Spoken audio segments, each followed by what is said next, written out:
بڑی پیاری بات کی تھی، قاری صاحب نے قرآن مجید کی ایک آیت پڑھی، اس میں اللہ تعالیٰ فرماتے ہیں تبارک الذی بیدہ الملک وہو علی کل شیء قدیر الذی خلق الموت والحیات لیبلوکم ایکم احسن عملا.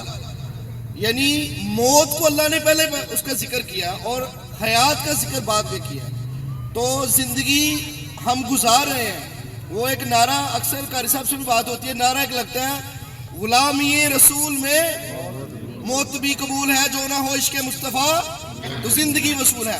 اگر فضول ہے، یعنی کہ اگر اس شعر کو ہم ایسے پڑھیں غلامی رسول میں زندگی قبول ہے، یعنی کہ پہلے ہم اپنی زندگی کو غلامی رسول میں ڈالیں پھر موت کو قبول کریں.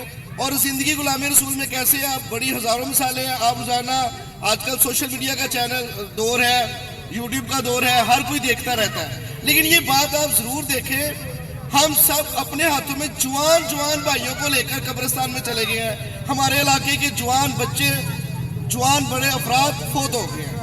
ہم نے بھی چلے جانا ہے. تو اگر ہمارا پیسہ جودھی والی میں سیالکوٹ کو سونے کی چڑیا کہا جاتا ہے، تو میں کہتا ہوں سیالکوٹ میں جودھی والی سونے کی چڑیا. اللہ یہاں جو لوگ مالدار، اللہ ان کو اور مال عطا کرے، اللہ ان کی اور زیادہ تجوریاں، ان کے خزانے بھر دے. وہ یہ لوگ بڑی چیریٹی کرتے ہیں، یہ لوگ اللہ کی راہ میں بڑا خرچ کرتے ہیں اور کسی کو پتہ بھی نہیں ہے. بڑے سارے ایسے مخیر حضرات ہیں، بڑے پیسے والے لوگ ہیں جو اپنی آخرت جو ہے وہ اکٹھی کر رہے ہیں. دنیا میں وہ بیووں کے پیسے کے کام آ رہے ہیں، یتیموں کے کام آ رہے ہیں، کسی کی گھر کا چولہا جل رہا ہے. اور اسی کے اندر جب ہم اکٹھے ہو گئے تو آج ایک بڑا مشن جو کہ مبارک صاحب اس کے لیڈر ہیں، باقی سب اس کاروان کا حصہ ہے، اور وہ تھا ایمبولنس کا آغاز. یہ ایمبولنس صرف ایک نقطہ آغاز ہے.